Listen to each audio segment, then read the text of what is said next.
قبل نهاية الجولة السياحية في سماء نيويورك ب10 دقائق حدث ما لم يكن بالحسبان.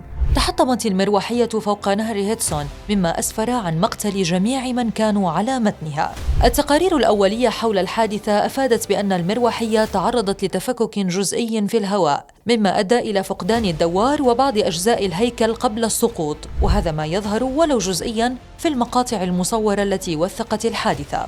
وبعد سقوط الطائرة ووصول فرق الإنقاذ، انتشلت الشرطة 4 أشخاص من الماء، فيما انتشلت إدارة الإطفاء في مدينة نيويورك شخصين، ليتبين لاحقاً أن الضحايا هم عائلة مسؤول تنفيذي لشركة سيمنز جاءوا في رحلة من إسبانيا إلى أمريكا، حيث لقي أوجستين سكوبار وزوجته وأطفالهما ال3 مصرعهم بعد سقوط المروحية. ولعل المفارقة المؤلمة هي أنهم كانوا قد التقطوا صوراً تذكارية قبل وفاتهم بدقائق معدودة.